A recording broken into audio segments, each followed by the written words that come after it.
Being kind of a prolific reader, I've read a lot of books about, especially in science fiction, about viruses taking over the world, killing everyone, and all that kind of stuff. I guess my two favorites would be The Road. Never saw the movie, but I really like the book. I recommend it. It's hard, it's crass, it's brutal, and it's just, but beyond that, the first one I ever read, and was my favorite for years, was a little book called Earth Abides. Title comes from Ecclesiastes, men may come and men may go, but Earth abides. Talks about a guy who was from San Francisco and went out into the Western Sierra to go camping for a weekend. This is back in the 1940s when it was written, early 50s, just after post-World War II. He's bitten by a rattlesnake, and then this virus spreads around the planet. He's out for 3 or 4 days with the rattlesnake bite. He comes to, and as he comes in, humanity is basically gone. And it talks about how he deals with it. But one of the things I think about real often as I come up this trail that I come so often is he talks about this one section where he walks and he keeps seeing these footprints and he's hoping to find someone else, and then he realizes that he's seeing his own footprints.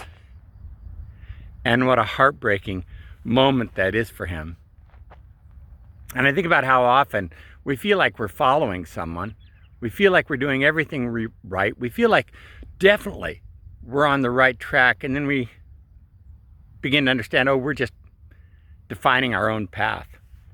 We're not following anyone. We're not seeking guidance. We haven't been taught. We've taken what feels good to us. We've made our own decisions, and we keep on going the same path, and we wonder why we're failing. We wonder why we're struggling. And I think during this time where so much of the planet is in crisis, and where they're saying now that hundreds of thousands of people will be dying, the people that bother me most are some people that I really admire and follow on Instagram or Facebook. But these are the things they've been talking, say, we need to look at the upside, they say. The upside is that the earth has the opportunity to heal itself. That's not an upside. Any upside that costs hundreds of thousands of lives, regardless of how much it slows us down, is not an upside. What it is an opportunity for us to recognize how we can change our lives in the future. But if it was your family that died, if it was your community that died, if it were the 100,000 people that you ever came into contact and you lost them all, no upside to that. There's a truth, though. We're all on a road. That road has times where it's hard and crass, and the road has times where it seems to supply every single thing that we need.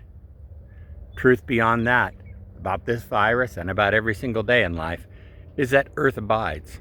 Men may come, men may go, but earth will abide. This virus, the next, and the next after that. Our choice is how we're going to enter into today. Are we going to keep on following the same old footprints? And if you're on a life plan and a life path that's taking you in the right direction, by all means, continue to go in that way, unless you keep on seeing your own footprints. And your own footprints, for me, I look at these footprints of mine on the ground here and I think I recognize them because I put them there. They're my shoe soles. But I think I could find some other places to move around in life. And for each of us, we might need to continue moving, running, walking, working, doing the positive things we're doing, but there are so many people that right now need us. I got a simple call from a woman yesterday who just needed toilet paper and food, all alone. There's someone in your neighborhood who's all alone. They just have a simple need. Companionship, friendship. We don't have the opportunity to go back to yesterday when we could have walked inside, sat, held hands, chatted, had a cup of coffee together. We can't go there now, but we can go to today. Write a note, leave something on the doorstep, let them know that we care, that they're not forgotten, that this road doesn't have to be as brutal as the world makes it, that earth will abide and we want to do our best to abide in it. And if there's going to be a cleansing of the planet, we want it to be of our souls, of our spirits, and of our minds. because all of us can use that. And when our souls, our spirits, and our minds are cleansed, well, every path becomes cleaner because we're cleaner from the inside out, and that changes the world around us. And we go from being mediocre to being genuinely miraculous. A friend of mine was tested for the coronavirus not long ago, and I had come across a little video that Jimmy Kimmel had posted of a woman being tested, and they stuck the thing up her nose, and then Jimmy Kimmel had done, so someone had done it to where they pulled it out and it came out, you know, like a magician's thing of flowers. So I just forwarded it to her. This was a week or so ago. This morning she sent me a note saying, I saw it, I had never seen it, that was so funny. Fortunately, her test came back negative. So many people's tests are going to come back positive in the days to come.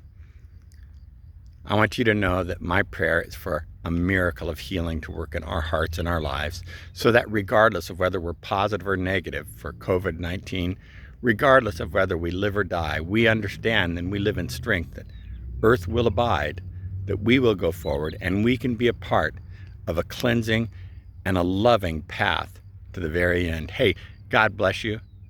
I'm praying for the very best in your life and in your family today, and for every one of you to be whole and living and healthy. Stay safe, friends. I'm getting a mask to start wearing. A friend's making it for me. Right now, Debbie and I will be wearing masks soon wherever I go out. Wear a mask. Stay healthy. God bless you.